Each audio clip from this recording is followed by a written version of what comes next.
Bem-vindo ao Contos da Meia-Noite. Aqui é a Fran. A partir de agora, o medo não pede licença. Apague as luzes, coloque os fones, feche os olhos e não olhe para trás. A história já começou.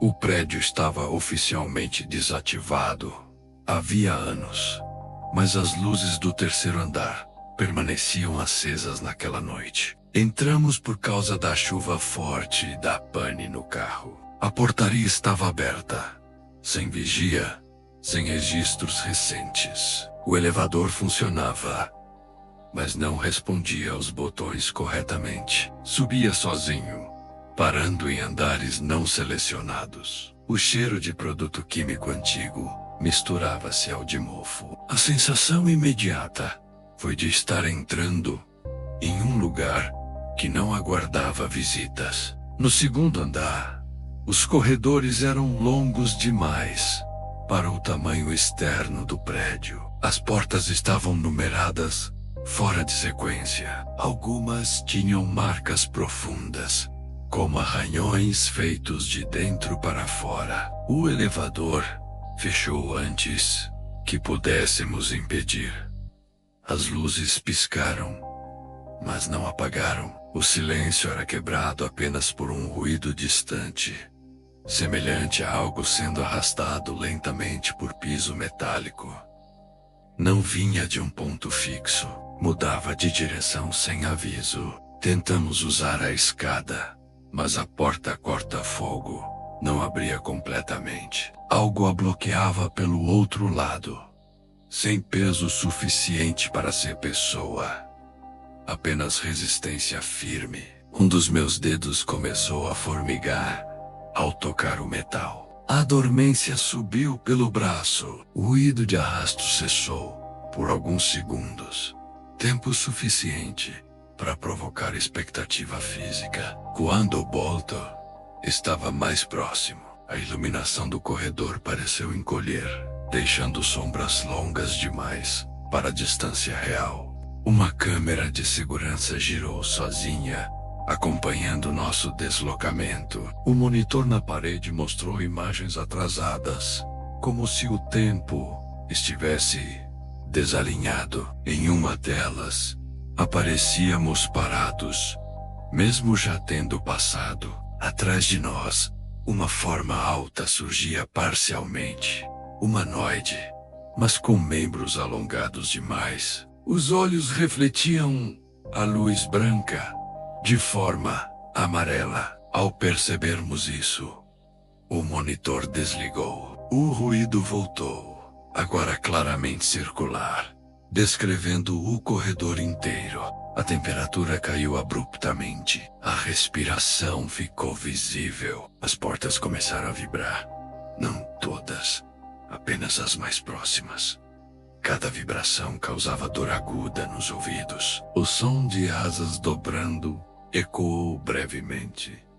Impossível dentro de um prédio fechado. Não vimos a criatura diretamente, mas sua sombra atravessou a parede, como se não houvesse barreira sólida. O elevador voltou a soar ao longe. Não sabíamos se subir ou permanecer parado.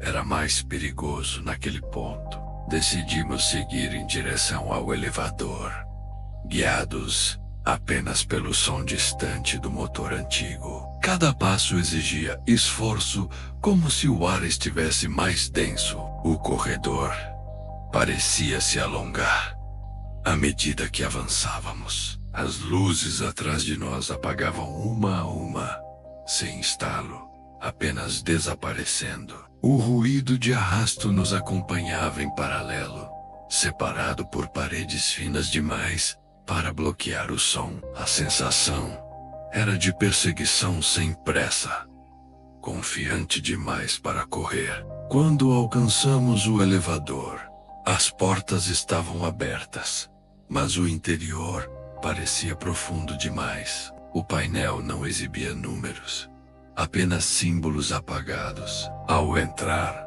senti dor aguda nos joelhos, como se a articulação tivesse sido comprimida. As portas fecharam sozinhas e o elevador começou a descer.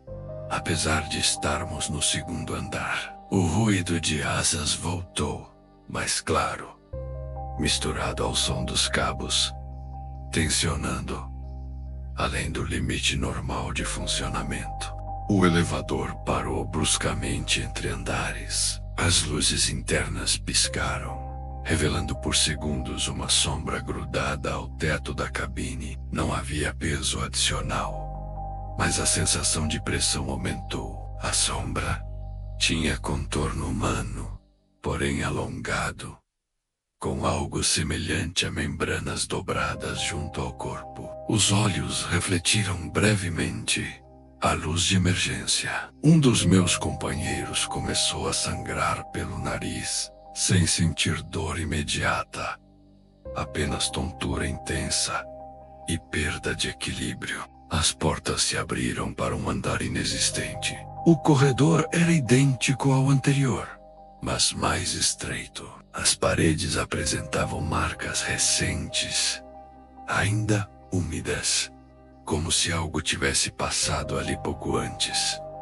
O som de arrasto cessou completamente. O silêncio foi pior. Ao dar 3 passos para fora do elevador, senti uma fisgada forte na coluna, forçando-me a parar. Era como se o espaço impusesse limites claros, punindo deslocamentos não autorizados. O elevador fechou atrás de nós sem possibilidade de retorno. O painel apagou. À frente, o corredor fazia uma curva impossível, dobrando-se sobre si mesmo. Uma porta ao fundo se abriu lentamente, revelando apenas escuridão densa. Dela veio o som de respiração profunda, ritmada, que não parecia precisar de ar. O ruído de asas, dobrando, ecoou mais uma vez. Agora, próximo demais. Entendemos que a criatura não estava nos seguindo, estava nos conduzindo. Avançamos pelo corredor curvo com dificuldade, sentindo o chão vibrar sob os pés. As paredes pareciam mais próximas, como se o espaço estivesse se ajustando à nossa presença. A respiração, vinda da escuridão, manteve ritmo constante, nunca acelerando. Cada passo causava dor nas articulações, principalmente nos tornozelos. Não havia eco. O som era absorvido imediatamente. A iluminação reduziu até restar apenas um brilho difuso acima, insuficiente para projetar sombras confiáveis ou indicar profundidade real. Uma porta lateral se abriu sozinha, revelando uma sala ampla demais para caber naquele andar. Dentro, cadeiras metálicas estavam dispostas em círculo perfeito. No centro, marcas profundas riscavam o piso, convergindo para um ponto escuro. Ao entrar, senti vertigem intensa e queda de pressão. O ar cheirava a ferro oxidado. As marcas começaram a escurecer, como se algo pressionasse de baixo para cima. A porta atrás de nós se fechou sem ruído, selando completamente o ambiente. A criatura se revelou parcialmente acima das cadeiras, surgindo do teto, como se fosse parte da estrutura. As asas se abriram devagar, tocando as paredes sem esforço. O corpo tinha forma humana distorcida, com membros longos demais e articulações invertidas. Os olhos refletiam luz amarela, sem pupilas visíveis. Não houve ataque, apenas observação direta. A pressão no peito aumentou até dificultar a respiração. Um dos meus companheiros caiu inconsciente, com sangramento nos ouvidos e boca. As cadeiras começaram a se mover lentamente, mantendo o círculo. O chão vibrava em pulsos regulares. Cada pulso causava dor intensa na cabeça. A criatura inclinou o corpo, como se analisasse reações. Não parecia curiosa, mais avaliadora. Ao tentar alcançar o companheiro caído, senti resistência invisível, como se algo bloqueasse o movimento. A dormência tomou meus braços. Era impossível avançar ou recuar. O espaço havia se tornado um limite físico absoluto. Subitamente, a criatura recuou para o teto e desapareceu sem transição. As cadeiras pararam. O silêncio voltou pesado. A porta lateral se abriu novamente, revelando o mesmo corredor de antes. Arrastamos o companheiro inconsciente para fora. O ambiente parecia menos hostil, mas a dor persistia. Ao olhar para trás, a sala não existia mais. Havia apenas uma parede lisa. Entendemos que não havíamos sido atacados. Havíamos sido examinados, medidos e liberados por razões desconhecidas. Seguimos pelo corredor em silêncio, carregando o peso do corpo inconsciente e do medo crescente. A iluminação voltou parcialmente, mas piscava de forma irregular. Cada oscilação revelava marcas novas nas paredes, como impressões deixadas por algo com garras largas. O companheiro desacordado respirava com dificuldade, expelindo sangue escuro a cada movimento. Meu próprio corpo tremia, não por frio, mas por exaustão extrema. A sensação era de que havíamos sido devolvidos a um caminho permitido, não libertados. O corredor desembocou em uma escada de emergência que não constava na planta do prédio. Os degraus desciam em espiral fechada. Ao pisar, senti dor aguda no calcanhar, como se algo tivesse se deslocado. O ar se tornou mais quente conforme descíamos. Sons distantes de batidas ritmadas ecoavam de baixo, lembrando um coração lento. A cada volta da escada, a pressão nos ouvidos aumentava. Era como descer dentro de algo vivo reagindo à nossa presença. No final da escada, encontramos uma porta de metal deformada, com marcas profundas de dentro para fora. Forçamos a abertura e entramos em um estacionamento subterrâneo abandonado. Veículos cobertos de poeira estavam dispostos de forma irregular. Nenhuma saída era visível. As luzes se acenderam sozinhas, uma por uma, revelando sombras longas demais. Ao longe, algo se moveu entre os carros. O som de asas raspando o concreto voltou, agora mais lento, como se a criatura estivesse ferida. Tentamos atravessar o estacionamento rapidamente, mas o chão começou a vibrar. Rachaduras se abriram sob nossos pés.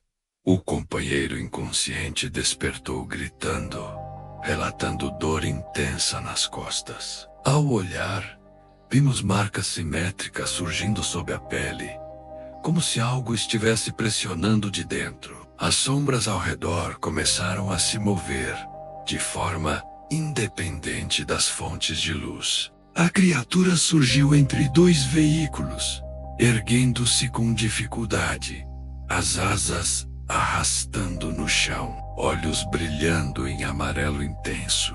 Diferente de antes, a criatura avançou. Não corria, mas o espaço entre nós diminuía rapidamente. Cada passo causava dor lancinante nas pernas, como se músculos estivessem sendo rasgados internamente. Corremos até uma rampa de saída que se abriu sozinha. A luz externa nos cegou momentaneamente. Ao atravessar, senti algo atingir meus costados, abrindo cortes profundos. Caímos para fora do prédio. A porta se fechou atrás de nós com violência. O estacionamento jamais foi encontrado novamente. Do lado de fora a chuva havia cessado, mas o ar permanecia pesado, difícil de respirar. O prédio parecia menor do que antes, quase comum. As luzes do terceiro andar estavam apagadas. O companheiro ferido mal conseguia se mover. As marcas nas costas continuavam visíveis, inchadas, formando padrões simétricos. Quando a sirene de uma ambulância se aproximou, senti alívio imediato, seguido por uma dor aguda no peito. Algo em mim reagia à distância crescente daquele lugar. No hospital, os médicos não encontraram explicação para os ferimentos. Cortes profundos, sem objeto causador, hemorragias internas leves e alterações neurológicas transitórias. As marcas nas costas desapareceram em poucas horas, deixando apenas sensibilidade extrema. Durante a madrugada, o paciente relatou ouvir asas batendo no teto do quarto. As câmeras não registraram nada. Ainda assim, os sensores de movimento dispararam repetidamente, sempre em intervalos regulares, como se algo circulasse lentamente acima. Fui interrogado pela polícia sobre a invasão ao prédio interditado. Ao verificarem os registros, constataram que o local havia sido demolido meses antes. Nenhuma fundação constava naquele endereço. As fotos tiradas no celular estavam corrompidas, exibindo apenas imagens borradas e áreas escuras. Em uma delas, porém, era possível distinguir uma sombra alta atrás de nós. A imagem desapareceu sozinha minutos depois. O aparelho nunca mais funcionou corretamente. Após aquilo, com o passar dos dias, a dor física diminuiu, mas a sensação de pressão retornava sempre que eu me aproximava de prédios abandonados. Meu corpo reagia antes da consciência. Tontura, dormência, taquicardia. Não era medo comum, era reconhecimento. Sonhos recorrentes mostravam corredores curvos e escadas infinitas. Sempre acordava antes de alcançar o fim. Os exames continuavam normais. Nenhum médico conseguiu explicar por que meu organismo reagia como se estivesse sendo observado constantemente. Nunca mais tentamos investigar o ocorrido. Aprendi que certos espaços não são lugares, mas sistemas fechados. Não atacam por impulso. Avaliam, medem e liberam quando decidem. A criatura não nos perseguiu por ódio ou fome. Cumpria uma função específica dentro daquele ambiente impossível. Sobrevivemos porque fomos considerados inadequados para permanecer. Desde então, evito locais onde a arquitetura não faz sentido e o silêncio parece excessivamente organizado. Meses depois, recebi alta definitiva, mas meu corpo nunca voltou ao normal. Em dias silenciosos, sinto vibrações leves nos ossos, como ecos internos. Escadas em espiral provocam náusea imediata. Elevadores me causam dor aguda nos joelhos. Não preciso ver para reconhecer. O corpo lembra antes da mente. É como se aquela estrutura tivesse registrado nossas medidas e deixado resíduos invisíveis. Algo ficou marcado, não como maldição, mas como consequência física de atravessar um sistema que não falha. O companheiro ferido abandonou a cidade semanas depois. Disse sentir algo se movendo acima do teto de sua casa durante a noite. Não havia asas, apenas pressão. Exames mostraram microfraturas cicatrizadas, sem histórico de trauma. Ele nunca mais entrou em prédios altos. Passou a dormir com luzes acesas e portas abertas. Não falava mais da criatura, mas seus desenhos mostravam sempre a mesma figura alongada, com asas dobradas e olhos sem pupilas. Observando a distância constante, voltei ao local indicado nos registros policiais. Havia apenas um terreno vazio, cercado por tapumes enferrujados. Nenhuma fundação, nenhuma entrada subterrânea. Ao permanecer ali por minutos, senti a mesma pressão no peito e dormência nos braços. O GPS falhou. O celular perdeu sinal. Um ruído baixo, semelhante a arrasto metálico, ecoou brevemente, embora não houvesse nada ao redor. Saí imediatamente. O mal-estar cessou assim que me afastei, confirmando que o espaço ainda reagia. Compreendi que não se tratava de criatura errante, mas de algo integrado àquele ambiente impossível. Não caçava pessoas, administrava acesso. Quem entrava era avaliado, testado fisicamente e mentalmente. Não havia intenção de matar, apenas de excluir o que não deveria permanecer. O ataque final no estacionamento foi corretivo, não predatório. O sistema se fechou quando atingimos o limite tolerável. A violência foi apenas o mecanismo final de expulsão. Sobrevivemos porque fomos rejeitados, não porque escapamos.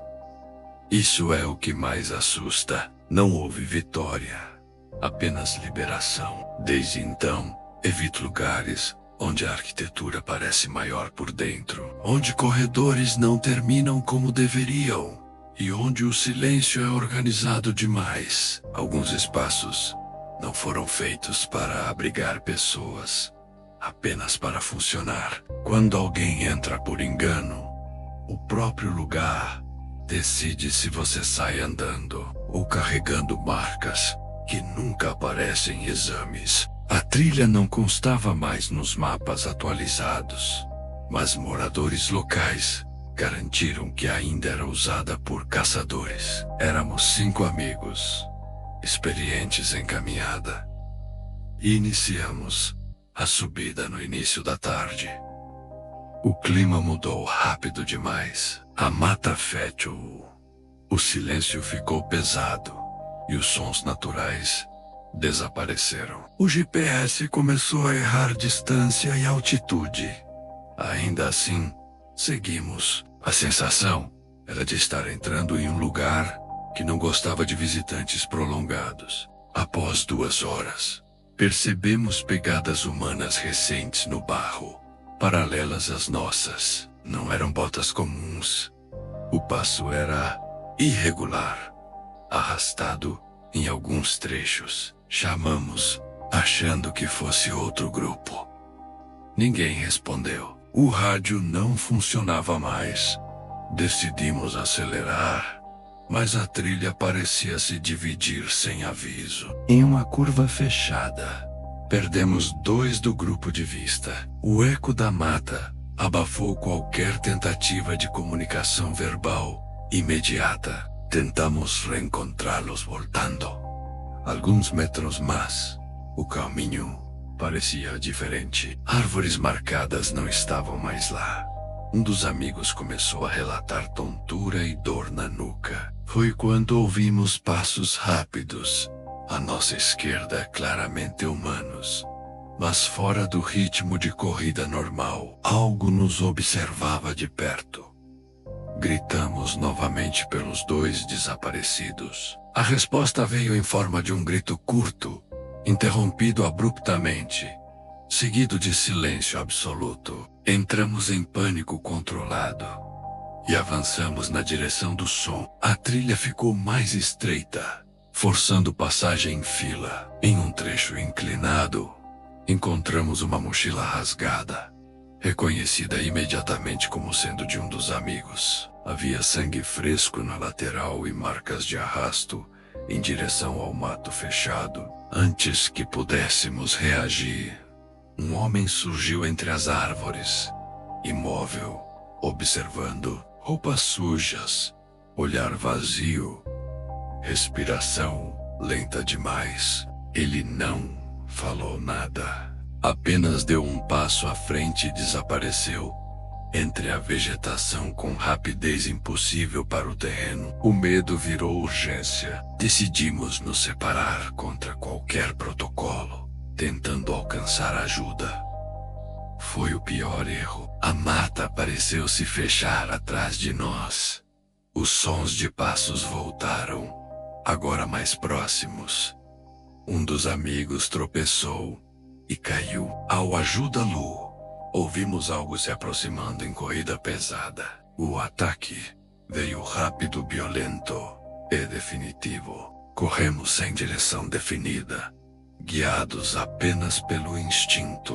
A trilha desapareceu por completo, substituída por mata fechada e terreno irregular. Galhos cortavam a pele e o fôlego falhava rápido. O som da perseguição não era constante.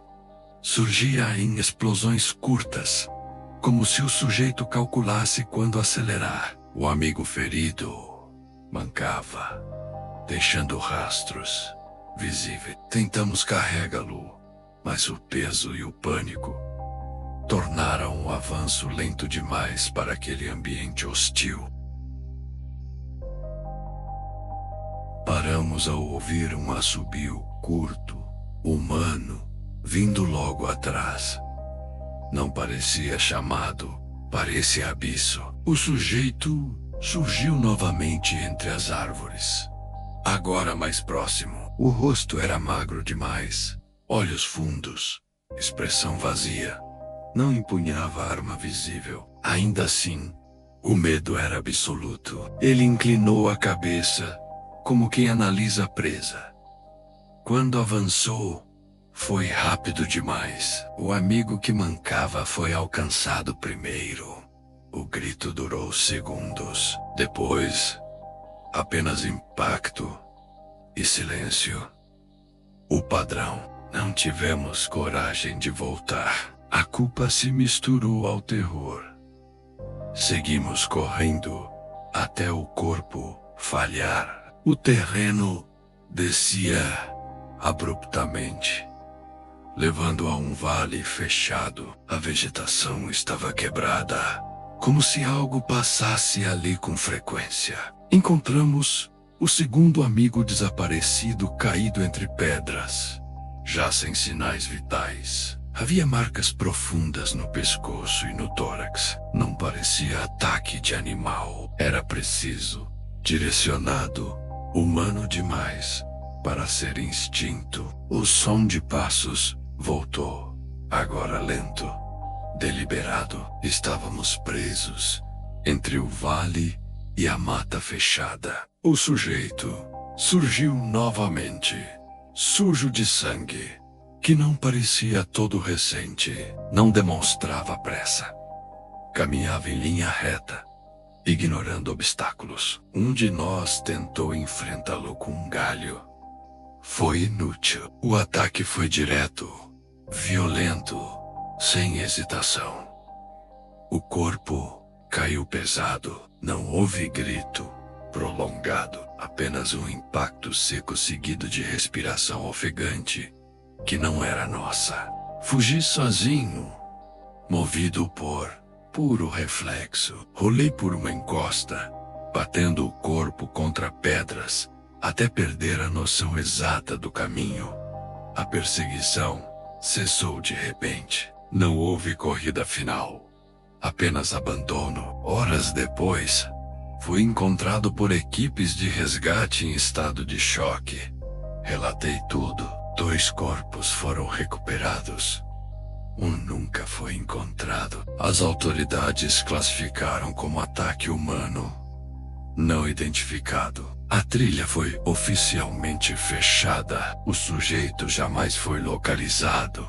No hospital, permaneci sedado por quase 2 dias. Quando acordei, o corpo apresentava múltiplas fraturas leves, cortes profundos e sinais claros de exaustão extrema. Psicólogos atribuíram os relatos a trauma severo. Ainda assim, registrei detalhes que não constavam no boletim oficial. O homem não agia como alguém em surto. Seus movimentos eram calculados, silenciosos, eficientes.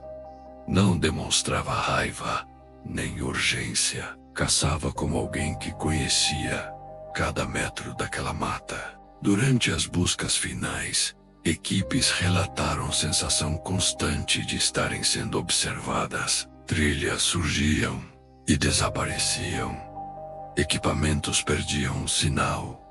Sem explicação técnica, um dos bombeiros encontrou marcas de pegadas humanas que simplesmente terminavam no meio do barro, sem continuidade. Não havia bifurcação ou rocha próxima. O caso começou a ser tratado com sigilo. Oficialmente, o agressor teria fugido para áreas mais densas. Oficialmente, ninguém queria continuar entrando naquele trecho da trilha. Voltei à cidade semanas depois, tentando retomar rotina. À noite, sonhos recorrentes me levavam de volta à mata. Sempre o mesmo cenário. Sempre a sensação de estar sendo seguido. Acordava com dor muscular real, como se tivesse corrido quilômetros dormindo. Certa madrugada, ouvi um assobio curto do lado de fora da casa. O mesmo som.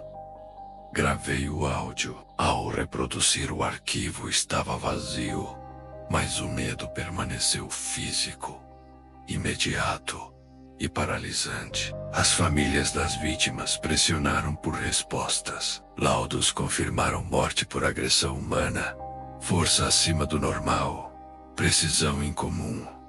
Nenhuma arma foi identificada, nenhum DNA estranho encontrado.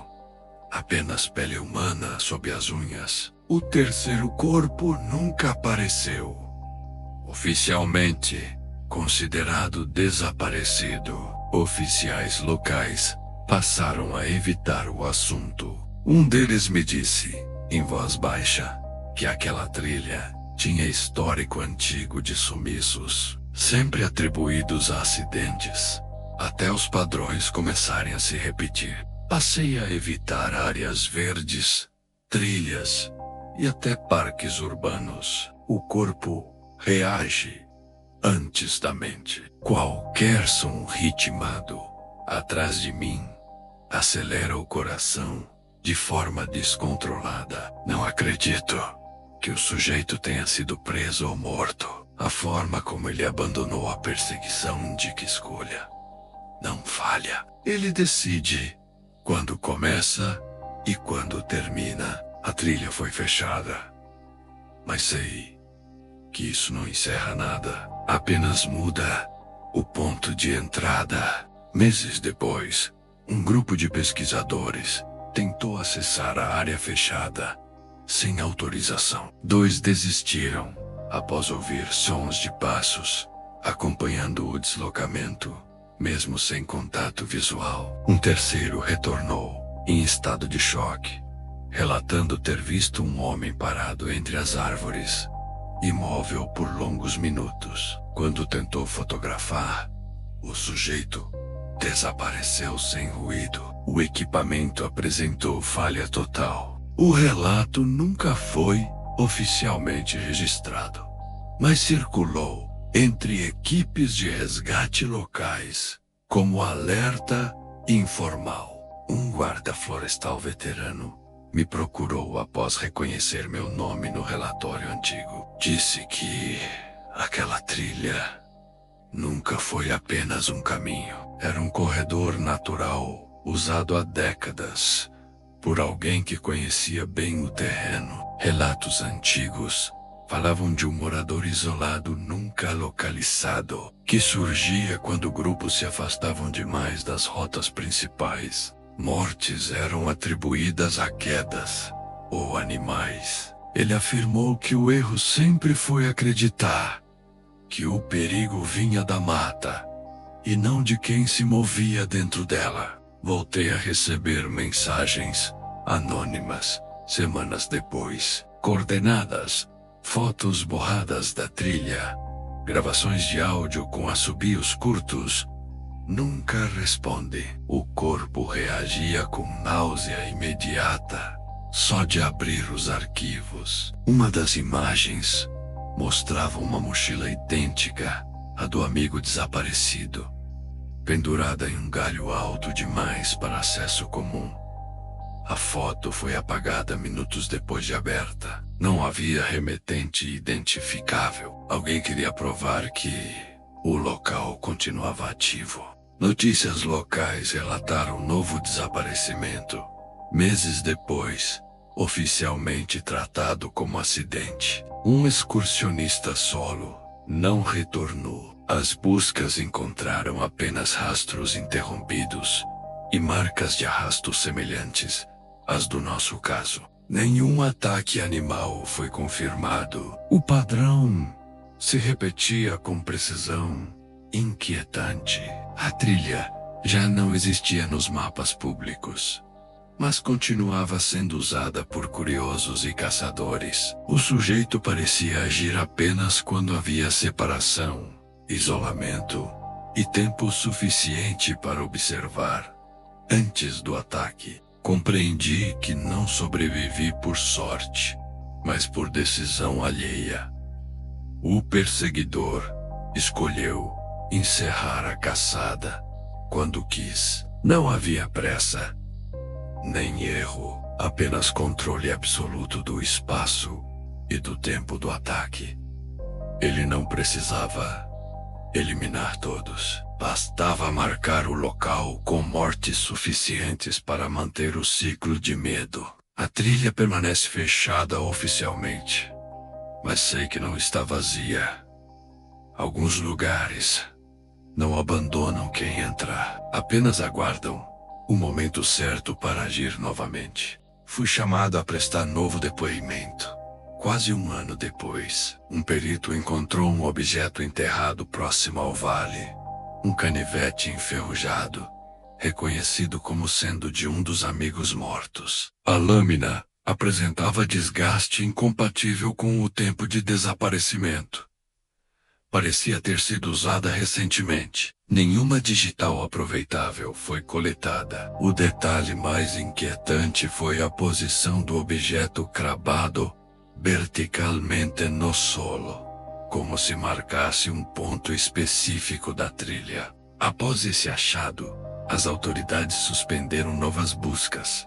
Alegaram risco elevado e falta de recursos. Moradores da região passaram a relatar movimentação noturna incomum, luzes fracas entre as árvores, passos em volta de propriedades rurais próximas à mata. Animais domésticos desapareceram sem deixar rastros claros. Nenhum arrombamento, nenhuma cerca danificada, apenas silêncio e ausência. A sensação geral era de que algo havia se deslocado para fora da trilha, expandindo lentamente sua área de atuação. Passei a sentir o mesmo padrão de vigilância em locais diferentes. Não via ninguém, mas percebi a presença constante quando caminhava sozinho. O corpo reagia com tensão extrema. Um dia, encontrei marcas de botas próximas ao portão da minha casa, iguais às vistas na trilha. Nenhuma câmera registrou o movimento. As marcas desapareceram horas depois, como se nunca tivessem estado ali. Entendi que o isolamento não dependia mais da mata. A separação agora era social, silenciosa. Decidi mudar de cidade sem avisar conhecidos. Ainda assim, sonhos continuaram trazendo o mesmo homem, sempre parado à distância, nunca se aproximando demais.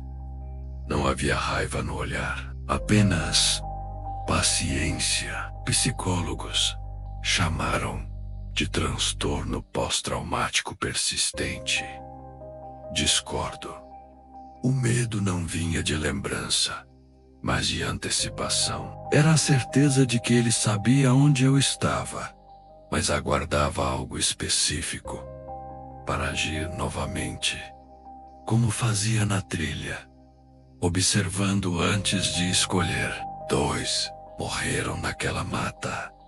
1 desapareceu, sem vestígios. Eu sobrevivi, mas não escapei. A trilha ensinou que o perigo não precisa ser sobrenatural para ser impossível de enfrentar. Às vezes basta alguém que conhece o terreno melhor do que você, que escolhe quando aparecer e quando sumir. O caso nunca foi encerrado, apenas arquivado. A mata continua lá.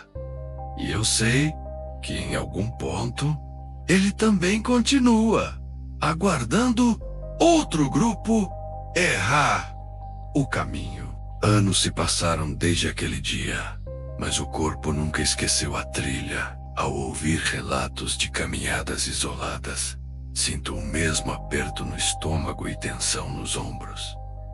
Não é empatia, é reconhecimento. A forma como o sujeito se movia não indicava loucura ou improviso. Ele dominava o ritmo do medo, sabia quando acelerar e quando recuar.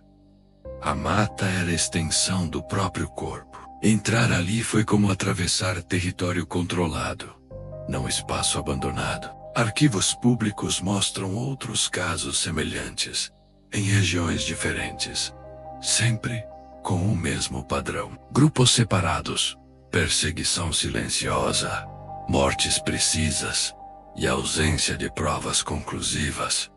Nenhum suspeito identificado, nenhuma prisão. As investigações sempre terminam cedo demais. Quando comparo os relatos, percebo que o agressor não se desloca aleatoriamente. Ele permanece onde o terreno favorece o controle absoluto.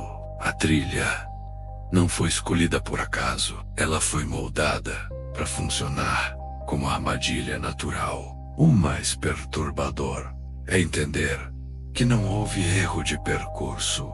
Seguimos exatamente o caminho indicado. A separação aconteceu porque o ambiente permitiu. Curvas fechadas, vegetação densa, silêncio abafado.